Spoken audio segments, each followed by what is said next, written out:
Hey there, boys and girls. I'm gonna do a video on my pound for pound list.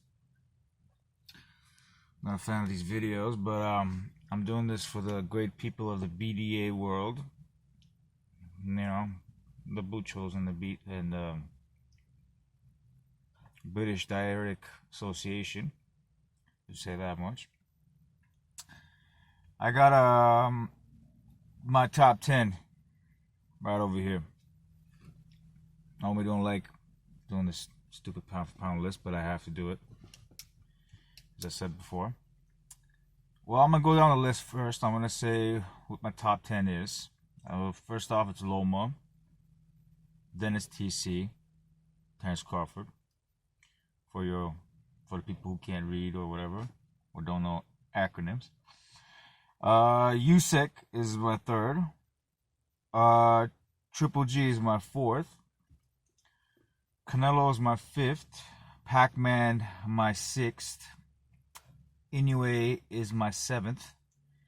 Bivol is my eighth. Spence is my ninth. And of course, the one and only Tyson Fury is my 10th. And I'm going to tell you why I got these guys where I got them. And then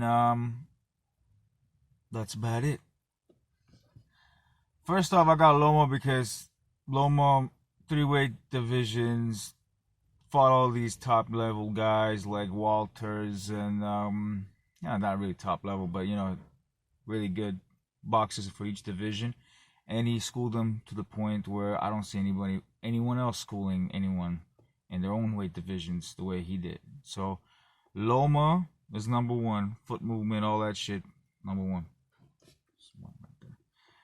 All right, number two, I'm gonna give it to Mr. TC because Terrence Crawford, yeah, he's been undisputed in 2-weight divisions. Was it? Yes, 2-weight divisions, and this is his third weight division, 147. He's performing spectacularly. I didn't know much about the guy. I mean, yeah, I saw him. I just didn't see any real challenges he had in front of him. But when I'm seeing him now against Amir Khan, I've seen him against Jeff Horn. Now I'm starting to feel the hype. He is a pound for pound. Even if Spence beats him, it doesn't change anything in my book. He's still pound for pound. As long as he doesn't smash him, he goes 12 rounds with him, Spence is still not up there because he's a bigger guy compared to Terrence Crawford. But actually, no, I'll take it back. They're about the same size, but the difference is that Spence didn't go down in those weight divisions that TC did. So we have to rank him over. If it goes 12 rounds competitive and Spence wins slightly, you still give it to TC for pound, above the pound for pound list. So I'm going to put TC at number 2. Usyk is number 3 because Usyk performs, in my eyes, better than say I mentioned Spence, right? Better than Spence in his own weight division, better than Triple G in his own weight division also. More dominant, and he's fighting, obviously, this is a bigger weight division, so he's fighting bigger dudes. If you compare with the likes of Triple G, which is picking up guys from sometimes welterweight division to fight him, you know what I mean? It's ridiculous. But I like Triple G. I'm a Triple G fan. We all know this. And after that is Triple G. Triple G is number 4. And Triple G, man, he's great, man. His footwork, everything is great. He's a dominant figure in the boxing world. His jab is the best in the boxing community, boxing world. Let's just say that much. And the pressure that he puts on is almost second to none in the boxing world.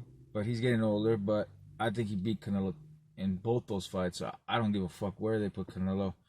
I put Triple G above Canelo. So I'll put him number 4.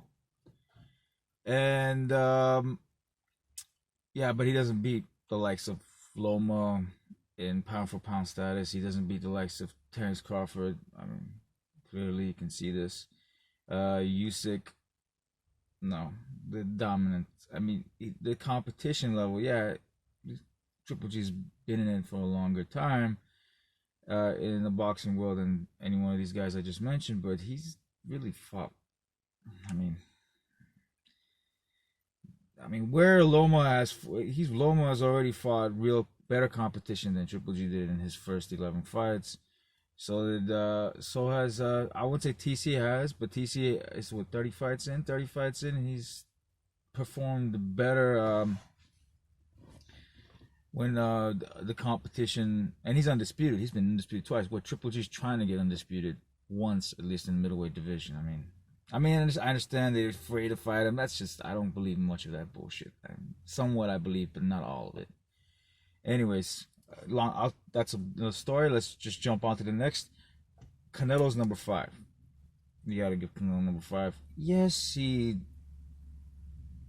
went the distance with Triple G. He lost the rounds. He lost the fights, in my opinion. There was no draw.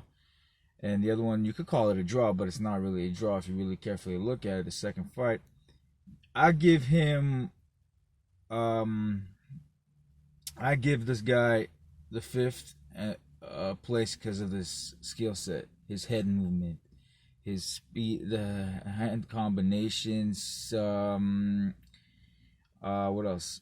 Speed of the hand, of the hand speed that he has. You know, he got hands. Let's just say that much. I give him number 5. He deserved that spot. He's not better than, as I said, the other guys, the other 4 guys on top. And then, guess what? Somebody's got to have Pac-Man in number 6. So I give Pac-Man number 6. Pac-Man is number 6 for me. Because Pac-Man, he's good. He's still good, even at this unprimed version of himself. Let's just say that much. He's good enough to beat the lights of, let's just say, I'm not gonna say Spence. He ain't gonna beat Spence, but he's still good enough to drop down weight, even though he hasn't, and fight the likes of Loma. And Loma doesn't want none. He's terrified of him. Or he can fight guys in the 140. He can fight. Who's to say that Terrence Crawford has that ability again to do that? Probably does not have that ability, but this guy does. But he's not as good as TC. But you know, I mentioned the other dudes. I said Spence was number 9. Yeah, Spence will be above Pacquiao eventually, for sure. So is a couple other guys that I ranked in the past. I put 7 and 8 and 9th. Let's just say that much. But Pac-Man, man, you can't sleep on this guy. You got to give him number 6. He got something special. Even though he still got them jittery movements. I don't know what happened with him and Broner. It wasn't that great of a performance. I thought he was gonna do a better job by KOing him. I think the moment got to him, people cheering him and shit. But he's good, man. He's gonna beat Thurman, and if he beats Thurman, bro. I mean, most people think he's gonna beat him. You gotta put him at number 6, man. You gotta put him somewhere here. You know what I mean? I went down the divisions, each division, and you can't put. Who you gonna put? You gonna put Inoue above Pac-Man? What has Inoue done in his career? Come on. Come on. Guess what? Next one is Inoue. It's number 7. Anyways, pretty good. I didn't know much about this kid, realistically. But I'm hearing he's going up in divisions and knocking out guys like shit, like easy. This guy, yeah. But then again, he is a big dude. He's a strong dude for the divisions he's walking into. I think the real competition is going to be at 126 when he fights somebody like the Russell. Russell? Did I say Russell Crowe? I meant Russell. Gary Russell. If you fight somebody like Gary Russell, That'd be a good competition against him. Loma will destroy him if he goes down. Wait, there's not even a argument there. But Russell would be a nice fight. Shit, somebody like if he goes up, maybe somebody like Mr. Chicken Shit. What's that fool's fucking name? I keep forgetting. Mr. Big Lips. Tank Davis. Tank Davis, that guy, that'd be a good fight too. You know, to watch him fight Tank Davis, but Tank Davis up in 130 and stuff. But I'll be surprised if Inoue, beats who knows Russell and goes up and fights. This guy's he's like the modern day Pacquiao waiting to happen. Maybe. Let's just hope so. You never know. Anyways, let's go with the next one, number 8 for Mr. Bivol. Yes, Bivol is number 8. Great foot movement. Dude, the guy barely gets hit. The only reason why he's not rated above most of these dudes is because, you can see how Inoue's body work, and what Bivol's done has only been one division. And in order for Bivol to be ranked higher than most of these guys is if Bivol beats the likes of Kovalev, beats the likes of, all, which most likely he probably would, because Kovalev's old, or he's past his prime.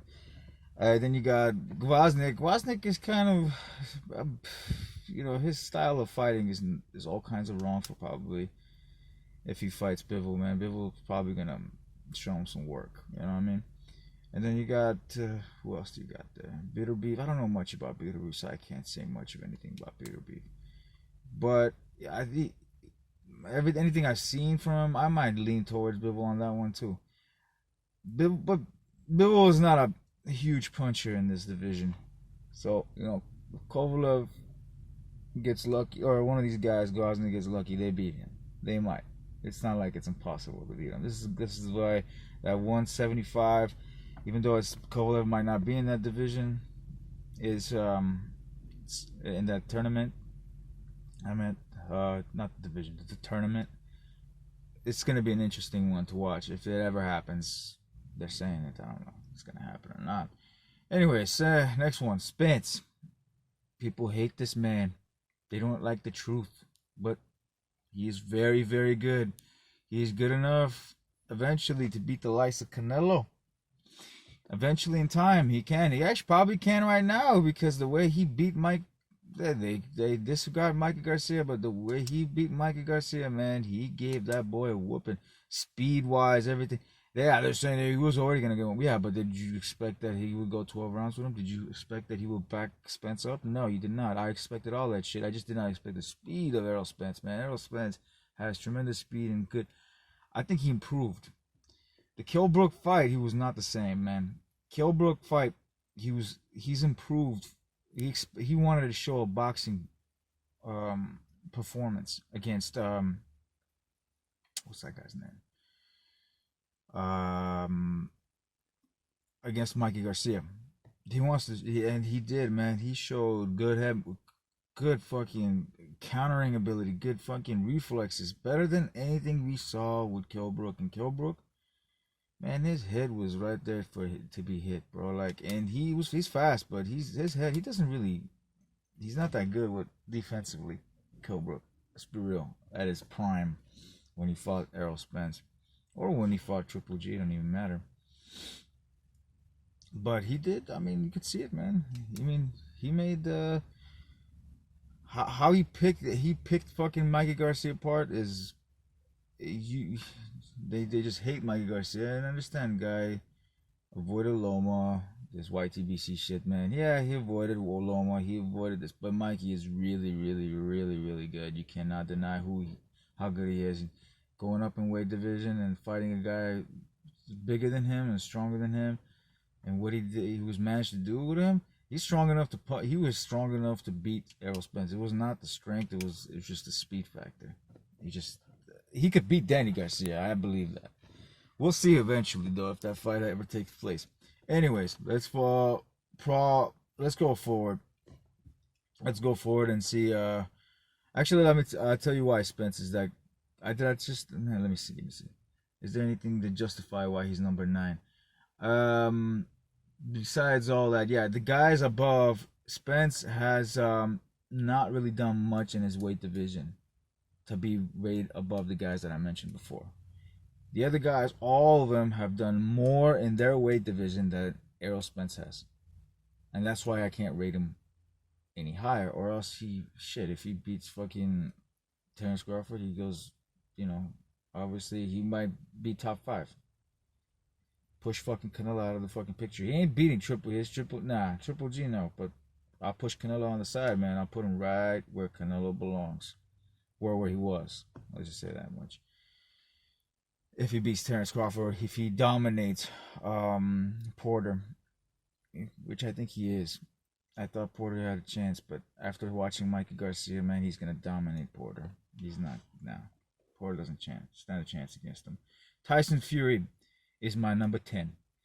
That bad boy, he could be fucking, he's, how skillful he was. He could be rated with the lights of Usyk and fucking Loma, but the thing is, his body work, as I said, he's a big man also, so you can't really put him up there until he shows some crazy shit.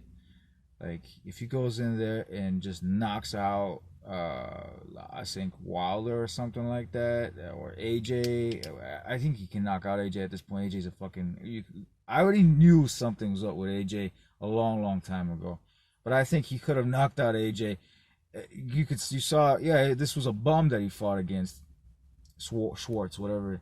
But snappy punches, bro. That shit's back. You didn't see no snappy punches when you fought the likes of those little bums before Wilder. I forgot the names.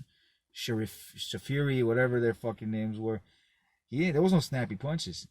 He wasn't trying to finish him. He finished this guy. He was going for the finish. He snappy punches. The fence was always there. It's just the snappy punches came into fruition. And better, I guess, a little more calm. But then again, the opposition that he was fighting was really not nothing to worry about anyhow. But still, like, the snappy punches, man, you gotta give him that shit. He's back, man. I think he might just KO Wilder, and he for sure for Tyson, he would have boxed the shit out of before. He would have boxed the shit out of AJ. Now I know that he will probably KO fucking AJ. Not probably. I'm pretty sure he'll fucking KO AJ. You know what I mean? Wilder's different. I think maybe he will, maybe he won't. Wilder's a tough motherfucker. He deserves a WBC belt at this point in time because, look, you could call that fight with him and Fury could have gone either way. You could have you could have called it a knockout at the 12th round, or you could have said no knockout, Fury wins it by points. So it was pretty good. I mean, you can't deny him the WBC belt. You just can't say that. He doesn't deserve that. That's just ridiculous, man. He probably does deserve that, but the decision he did not deserve. It is what it is. I'm a Wilder fan and a fucking Tyson Fury fan. I like both those guys. And fuck AJ. Yeah, really, fuck AJ. Fuck AJ. And who else is it? Andy Ruiz? Fuck yeah. Love Andy Ruiz. Andy Ruiz and Wilder would be a fucking epic fight. And that's all I gotta say for you boys and girls out there. And